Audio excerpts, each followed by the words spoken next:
సుఖప్రదం జయప్రదం. జయప్రదంకు స్వాగతం.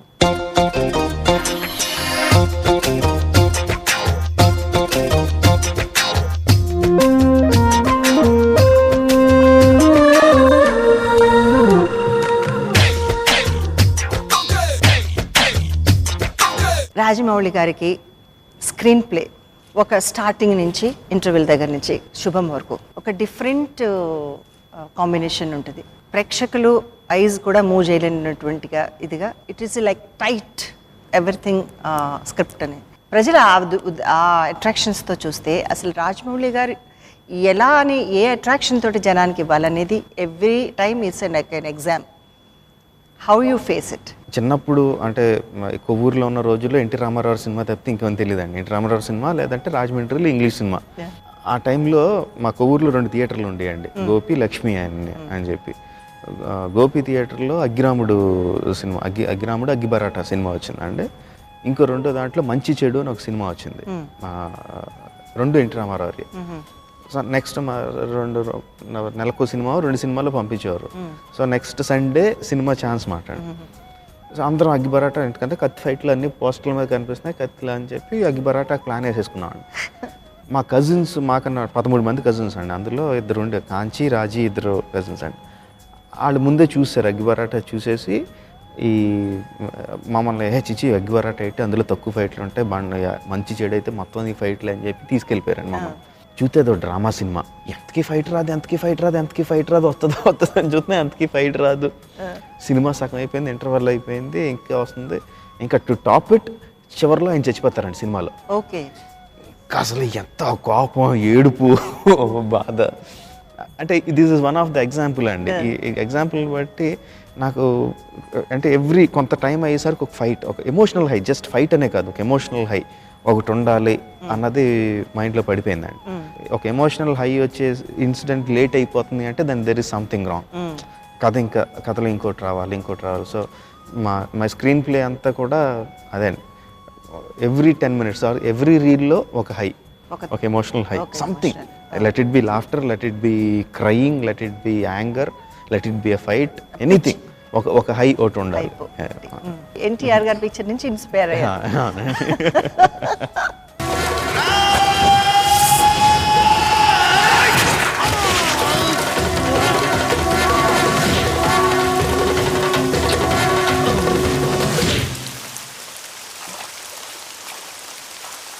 Inspector sir, ఎవడైనా మిగిలాడా? లేదు సార్.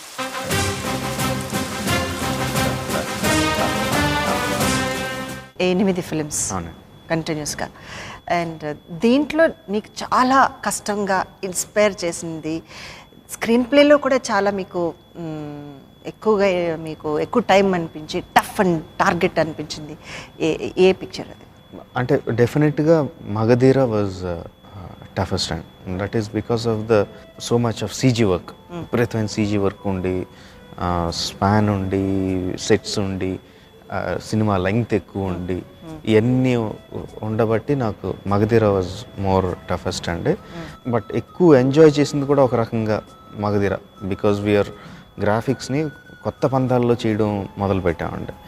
సో అదంతా ఒక పక్క నుంచి నేర్చుకోవడం, ఒక పక్క నుంచి చేయడం, ఒక రకంగా ఎంజాయ్ చేసింది కూడా అది, ఎక్కువ కష్టపడింది కూడా అదండి. మేకింగ్ ఆఫ్ ద ఫిల్మ్లో స్టోరీ రాసుకోవడంలో I think all of them are the same. You give the credit to all.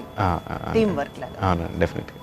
అయితే మీకైతే చాలా ఎక్కువ కష్టపడాల్సింది మగధీర అయితే. మరి ఆడియన్స్ ఏం చెప్తున్నారు అనేది ఒకసారి చూద్దాం. Let us see the AV. శుభప్రదం సుఖప్రదం జయప్రదం. నేను రాజమౌళి గారి బిగ్ ఫ్యాన్ని. ఆయన మూవీస్లో నాకు బాగా నచ్చిన ఫిలిం ఏమో మగధీర. రాజమౌళి గారు డైరెక్ట్ చేసిన సాయి మూవీ అంటే ఇష్టం. నాకు నచ్చింది విక్రమార్కుడు అండ్ మగధీర. మర్యాద రామన్న ఆయన తీసిన వాటిలో స్టూడెంట్ నెంబర్ 1 ఇష్టము. మర్యాద రామన్న సినిమా కానీ మగధీర సినిమా కానీ నాకు చాలా ఇష్టం అండి. రాజమౌళి గారి మూవీ మగధీర మూవీ అండి. మగధీర అండ్ మర్యాద రామన్న, మగధీర ఫిల్మ్ అంటే చాలా చాలా ఇష్టం సార్. మగధీర మూవీ అంటే నాకు ఇష్టం. మీ ఫిల్మ్స్ ఎంత బాగుంటాయి అంటే చాలా రియలిస్టిక్గా ఉంటాయి అండ్ అమేజింగ్గా ఉంటాయి. సినిమా చూస్తే రాజమౌళి గారి మూవీయే చూడాలి అన్నంత బాగుంటాయి. అండ్ మీ మూవీస్లో నేను బాగా ఎంజాయ్ చేసిన మూవీ మగధీర. శుభప్రదం సుఖప్రదం జయప్రదం. అదండి. సో వాళ్ళు కూడా మగధీర కూడా చెప్పారు. ఈ జర్నీలో షీ సెడ్ రియలిస్టిక్గా ఉంటాయని. అంటే మీరు క్యారెక్టర్స్ని చూస్ చేసుకునేటప్పుడు లేదంటే ఒక స్టోరీ లైన్ తీసుకునేటప్పుడు మీరు సమాజంలో ఉన్నటువంటి క్యారెక్టర్స్ని పికప్ చేస్తారా, లేదు అంటే it is like an illusion, ఇలా కూడా సమాజంలో ఒక క్యారెక్టర్ ఉండొచ్చు? బాగా ఇల్యూషన్, బాగా ఫ్యాంటసీ బేస్డ్ అండి. నా సినిమాల్లో ఉండే క్యారెక్టర్స్ని చాలా రేర్గా మనం సమాజంలో చూస్తాం. నాకు కథ అంటే ఒక వింత ప్రపంచం. మనం రోజు చూసి క్యారెక్టర్లనే కథలో కూడా చూస్తే ఏమి గొప్పగా ఉంటుందని అని నా ఫీలింగ్ అండి. అందరూ అలా ఆలోచించాలని లేదు. రియలిస్టిక్ క్యారెక్టర్స్తో చేసి బ్రహ్మాండంగా తీసేవాళ్ళు చాలామంది ఉన్నారు. బట్ ఆ వింత క్యారెక్టర్ని ప్రజలకి దగ్గరగా చేయడానికి వాళ్ళ బిహేవియర్స్, వాళ్ళు ఇచ్చే ఎక్స్ప్రెషన్స్, వాళ్ళు చేసే పనులు అన్నీ కూడా రియలిస్టిక్గా పెడతాను. క్యారెక్టర్స్ ఏమో fantasy out of the world, అన్నీ లార్జర్ దెన్ లైఫ్ క్యారెక్టర్స్ అండి. వాళ్ళ యాక్షన్స్ అన్నీ కూడా రియలిస్టిక్గా పెట్టడానికి ట్రై చేస్తాను. అది ఎందుకంటే జనాలు కనెక్ట్ అవ్వడానికి, మొత్తం మనకు సంబంధించింది కాదు అనుకోకుండా ఉండటాని కోసం ఒక ట్రిక్ అండి. Real characters in extraordinary situations పెట్టింది మర్యాద రామన్ ఒక సినిమాని. క్యారెక్టర్స్ అన్ని కూడా రియలిస్టిక్గా ఉంటాయి, చాలా చాలా రియలిస్టిక్గా ఉంటాయి. రాయలసీమ మురిసి పడేలా రాగలవాడి జన్మ ధరించేలా ముఖ్యమంటి సొగసే మూటగట్టుకుంది, మూడు ముళ్ళు వేయమంది. తెలుగమ్మాయి తెలుగమ్మాయి కళ్ళలో వెన్నెలే వెలుగమ్మాయి, తెలుగమ్మాయి తెలుగమ్మాయి అందుకు మన్నది వింతన్న చేయి. You are more with the family ideas, in the sense family support తోటి వాళ్ళ ఒక it's like a package kind. అంటే వాళ్ళ కనెక్టివిటీ ఎక్కువ ఉంటుంది మీకు. You are dependent towards them or వాళ్ళ టాలెంట్ని మీరు యూస్ చేసుకుంటూ సొసైటీకి ఇవ్వాలనేది ఒక కాంట్రిబ్యూషన్? నేను బాగా డిపెండెంట్ ఆన్ మై ఫ్యామిలీ అండి. అంటే బోత్ క్రియేటివ్లీ అండ్ సినిమాకి సంబంధం లేకుండా కూడా పర్సనల్ లైఫ్లో కూడా నా వైఫ్ అనే కాదండి, మా అన్నయ్య, మా వదిన అందరూ కూడా జాగ్రత్తగా చూసుకుంటూ ఉంటారండి. సినిమాకి సంబంధించిన సినిమాలో కూడా I'm so dependent, particularly on my brothers. Keeravani గారు మీద నేను చాలా డిపెండెంట్ అండి. Not just for music, and music director కాబట్టి మ్యూజిక్ మీదనే కాదు, నా స్టోరీ మేకింగ్లోనూ, దాంట్లోనూ కథ ఎలా ఉండాలి అన్న దాంట్లోనూ, సినిమాని జడ్జ్ చేయడంలోనూ is very good. So lot of my success credit goes to. ఇంత డిపెండెన్స్ ఉన్నప్పుడు కూడా ఒక్కొక్కసారి మీ థాట్స్కి, మీ ఐడియాస్కి ఫ్యామిలీలో వాళ్ళు కూడా మీతో ఈవెన్ సమానంగా ఉండేటువంటి టాలెంటెడ్ పీపుల్. సో ఎప్పుడైనా క్లాష్ అలాంటిది వచ్చినప్పుడు ఒకసారి ఇరిటేషన్ వాళ్ళ మీద, లేదంటే ఒకసారి మీ అండర్స్టాండింగ్ కానప్పుడు అలగడం అనేది ఏదైనా ఉంటుంది అట్లా? డెఫినెట్గా క్లాషెస్ వస్తాయండి. డెఫినెట్గా ఐడియాస్ మీద ఇది ఎలా ఉండకూడదు, ఎలా ఉండాలని క్లాషెస్ వస్తాయండి. నాకు ఖచ్చితంగా నచ్చేసింది, ఇది బాగుంది, ఇది చాలా బాగుంది అని నేను అనుకుంటే ఎవరెన్ని చెప్పినా మార్చినాను. కొంచెం ఏదైనా డౌట్ ఉంది, ఇది కరెక్టా కాదా అని డౌట్ ఉన్నప్పుడు వాళ్ళు చెప్పింది వింటానండి.